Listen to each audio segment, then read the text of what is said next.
LFA 122, Johnson versus Mota, full card prediction. Now, this is going to be an absolutely amazing card. We're going to do every professional MMA fight and give our prediction. But before we get into those predictions, make sure you guys hit the like button, subscribe to the channel, turn on those notifications, and if you want to see the bets that I will be making for LFA 122, you can become a member for only $2.99.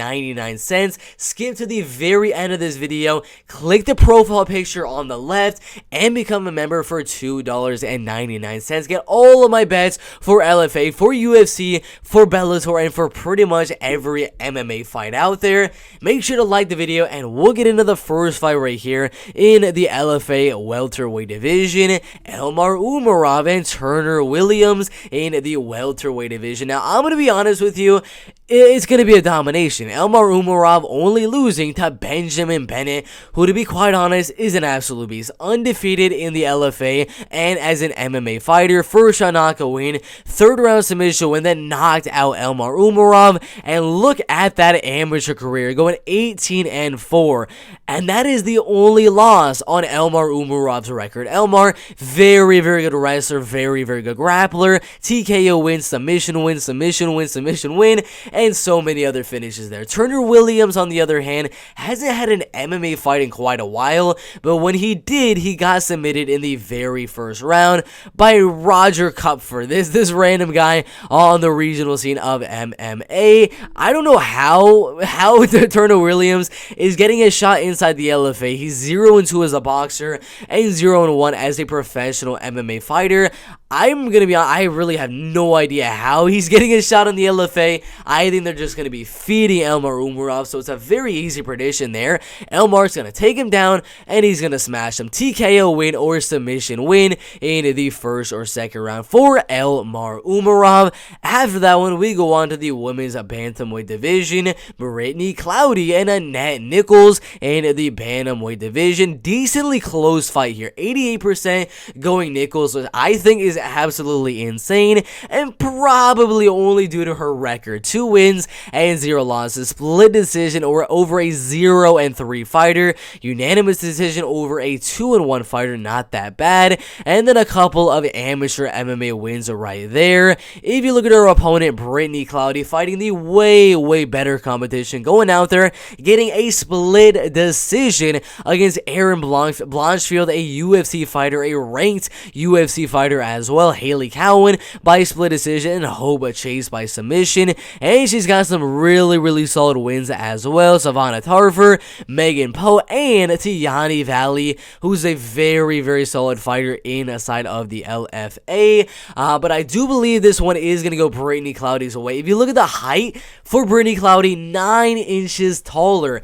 than Annette Nichols. If you look at the striking, Annette really, she throws a couple of body kicks every now and then. She's got decent power in her hands, a couple finishes here and there, but mainly is going to be more of a decision type of fighter. And this one's not going to be a finish. Annette's not going to finish. Brittney's not going to finish. This one is almost as sure as you can get to be a decision right here. Brittney Cloudy being taller, being lengthier, honestly having the way better movement on the feet. She really moves around the cage very well. She's going to pick Annette Nichols apart from the outside very easily. The wrestling and grappling, neither of the girls really had that good of wrestling and grappling, so this one will stay on the feet, and the taller, lengthier, better movement, faster striker will definitely win the fight. Brittney Cloudy by 30-27 unanimous decision. Really good fight in the bantamweight division. Jeremy Curtright and Sarek Shields in the welterweight division. Now, when you look at the fight and you look at the tap all issue predictions,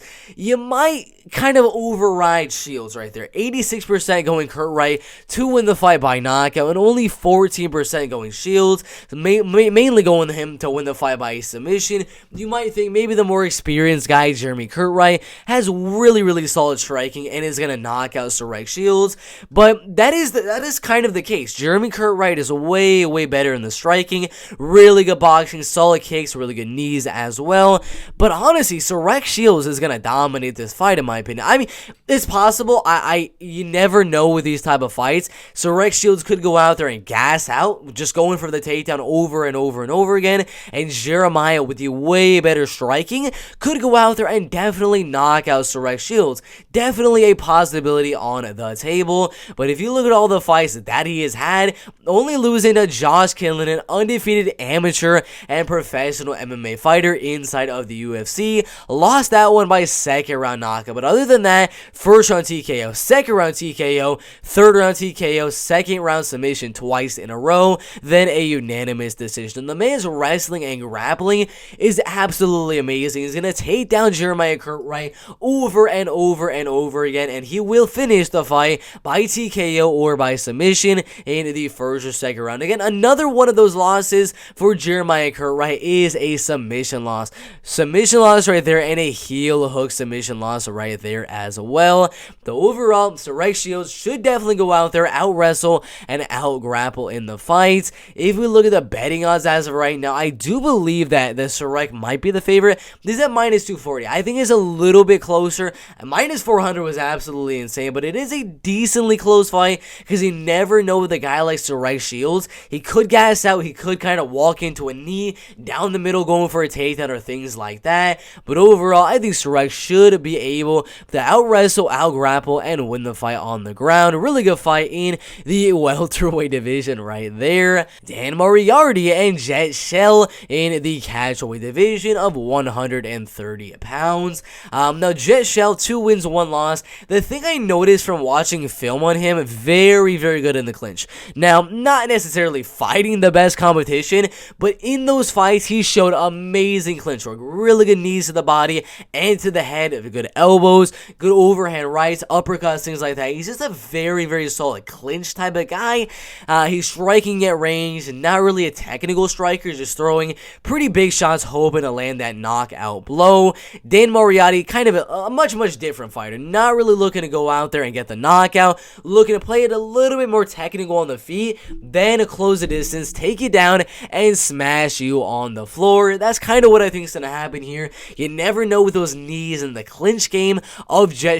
We could see a finish there for sure, but I do believe Dan Moriarty, with the far superior wrestling and grappling, should go out there, take the fight down, and finish the fight in the first or second round. Really good fight in the 130-pound division. Freeman and AJ Cunningham in the featherweight division. Pretty easy prediction in my opinion. AJ with 8 wins and 2 losses. Really good body kicks, really good front kicks. I mean, the uppercut he landed on Charles Bridges, absolutely insane. He went out cold the second that uppercut connected on the chin. But the kickboxing of AJ Cunningham, honestly, is going to be better than Freeman. Fred might be a little bit more powerful than AJ, but AJ is going to be taller, he's going to be lengthier, far more technical, the more fast striker, and he's going to have way, way better wrestling and grappling. That's the main way he wins a lot of his fights, is kind of striking at range, technical striking, then body locking you, taking it down, and beating you there as well. So I do believe AJ Cunningham is honestly better in every facet of the game other than power. 3rd round knockout, 1st round knockout, and a 2nd round knockout. But if you look at the losses, all 3 are by submission. So it's possible Freeman can land that knockout blow, but AJ Cunningham should go out there, kind of play technical in the striking, then take the fight down, fighting a guy that really does not have the best submission game, and he should go out there and TKO him or submit him in the 1st or 2nd round. And another thing to look at is AJ has never been knocked out in his MMA career as a pro, so I do believe the fight will stay on the feet for a while until AJ takes the fight down and submits him. AJ Cunningham by submission in the 1st or 2nd round. William Starks and Glaucio Elizario in the lightweight division, if I am saying that name correctly. 9 wins, 7 losses, and 7 wins and 2 losses. A little bit of a difference in terms of size. Glaucio was in the welterweight division. Now is going to be in the LFA lightweight division. He's coming off a lot of losses though, getting knocked out by Yosilandi Eliscuerdo, then getting an injury in 28 seconds by Ismael Bonfim, getting a unanimous decision loss to Christian Aguilera, submitted by Aaron McKenzie, and TKO by Chris Brown right there. So he's getting a lot of losses recently. I don't know how he was the favorite against Chris Brown, but I don't know how he was, but he just was. I mean, 94% of the Tapology predictions were going Brown, and he still was the favorite. I have no idea how, but he's got decent striking, some solid power in his hands. Got a really solid arm triangle, first round arm triangle, second round arm triangle right there. But overall, I mean, his grappling, that's pretty much the extent of it. Those arm triangles that he has on his career, that's about it for his grappling and submission game. William Stark's far, far different. A lot of rear nakeds on his record. Second round submission, first round submission, first round knockout, and a couple other finishes on the amateur career. Got a very, very long amateur career as well. I mean, 15 wins and 1 loss, fighting in the 2016 IMMAF World Champions, and going right here, fighting Alex Martinez and winning the fight by a unanimous decision. Again, if you do not know who Alex Martinez is, 22 years old and 1 month. He is a PFL fighter, 8 wins and 2 as a pro. His only losses to Natan Schultz by a split decision and Loic Radzhabov by a unanimous decision. And guess what? William Starks went out there and won that fight. Oh my god, and he beat him twice. Unanimous decision and a unanimous decision. That right there, beating a PFL fighter that beat Loic Radzhabov and got a split decision with a PFL champion in Natan Schultz. That right there can kind of show you how good that William Starks really is. So he's got a lot of very good wins on the amateur circuit over there, getting a 9-second knockout on Lucas Clay, a guy that just beat JJ Oknovich and so many other guys. Brant Moore, who's also on the card, that dude's an absolute beast. But this man, William Starks, I believe will be in the UFC in the next year or two. His grappling is better than Glaucio. His striking much faster, much more powerful in my opinion. He's just overall, every single part of this game that you look at William Starks compared to Glaucio Elizario, William is just a better fighter. He will be in the UFC in 1 or 2 years. Really good fight in the lightweight division. Obviously, the prediction will be William by submission or TKO in the first or second round. Brant Moore and Arthur Estrazulas in the lightweight division. 9 wins and 1 loss and 12 wins and 5 losses. Both 5'11" inches tall, but a 4-inch reach advantage for Brant Moore right there. Now, Brant Moore, a BJJ black belt, is obviously looking to go out there, take the fight down, and look for that rear naked choke submission. Got a first round submission win over undefeated Nasyan Gibrik, then a submission win over Brandon Langano, submission win over Andy Brissett, submission win, and then a couple of decision wins in the LFA. One of them was a main event against Joe Giannetti, who previously fought inside of the UFC, only losing to guys like Mike Trezano over there, DeJuan Owens, and then Brant Moore and Aaron McKenzie. But he did fight in the UFC, got a split decision against Mike Trezano, who's in the UFC and is about to fight a ranked opponent in Hakeem Dawood. I mean, he might not be ranked, he might be right outside of the rankings though, but he did get a split decision there, and Brant Moore went out there and dominated him, completely out-grappled and out-wrestled for 3 straight rounds. We know the game plan: Brant Moore, take him down and destroy him on the ground. His striking is also nothing too shabby. I mean, even in that fight with Joe Giannetti, right at the beginning of the first 10 seconds, Brant Moore went out there landing some very, very solid shots right at the beginning of that fight, then took him down and dominated for the fight. But the striking is there. He's way better in wrestling and grappling, and I do believe this is going to be a domination. If you look at the fight that Arthur Estrazulas is losing, they are mainly 2 wrestler grappler type of guys.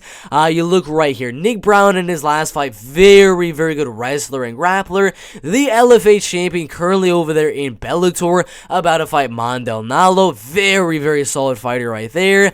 Thiago Tavares by split decision in the PFL. Another very solid wrestler and grappler. Crucio Jagos, a UFC fighter, is also a very solid wrestler and a grappler. And then Leandro Rodriguez, 30 wins, 14 losses, 4 wins right there. 3 of them are submissions. So a lot of wrestlers and grapplers going out there and beating Arthur Estrazulas. Brant Moore far is that another wrestler and grappler. So, of course, my prediction is going to be Brant going out there, controlling Arthur Estrazulas for 3 rounds in the wrestling and grappling, and winning the fight by unanimous decision. Really good fight in the lightweight division. Charles Johnson and Carlos Mota in the flyweight division for the main event. LFA flyweight champion, 26 and 9 months a year old, 31 years old right there, and Carlos Mota, 139 pounds was his latest weight in the welterweight division. I'm just kidding. It was not in the welterweight division, but it was decently close up there at the 139 pound division, as he was a minus 1,000 favorite over Jefferson Oliveira. That is absolutely insane, but he won that fight, and he got a body kick knockout win and many other wins. And again, that was at 139 pounds. Before that, he was in the flyweight division, but that is so crazy that even if he moved up that far in weight classes, he still performed pretty solidly. But this one will be in the flyweight belt at 125 pounds. Carlos is going to be a lot smaller, a lot less lengthy, kind of looking to go out there and grapple and wrestle Charles Johnson. Charles being a very good striker, really solid movement, decent jiu-jitsu as well. He's kind of going to be looking to go out there, stay at range, jab, 1-2, 1-2, and just stay on the outside and pick apart Carlos Mota for 5 rounds and win the decision. Carlos is going to go out there, heavy pressure, try to take the fight down, and look for the finish. But overall, it'll be a good fight. I know Mota has what it takes to go out there and get the submission, pressure Charles Johnson and get the knockout. But overall, I do think that Charles Johnson is going to be taller, lengthier, faster, more technical. His striking is much better. He'll defend the takedowns, keep the fight on the feet. And overall, my prediction right here for Charles Johnson and Carlos Mota for the LFA flyweight belt is going to be a 49-46 decision for Charles Johnson. Really good fight in the flyweight division. But yeah, guys, that is my full card prediction for LFA 122, Johnson versus Mota. In the main event, I do have Charles Johnson winning that fight. I got Brant winning, William Starsh winning, AJ Cunningham winning, Dan Moriarty winning. I have Sarek Shields winning very slightly, Brittney winning, and Elmar Umarov winning. Thank you guys for watching the video. Like, subscribe, and everything like that, and we'll see you in the next video. Let's go.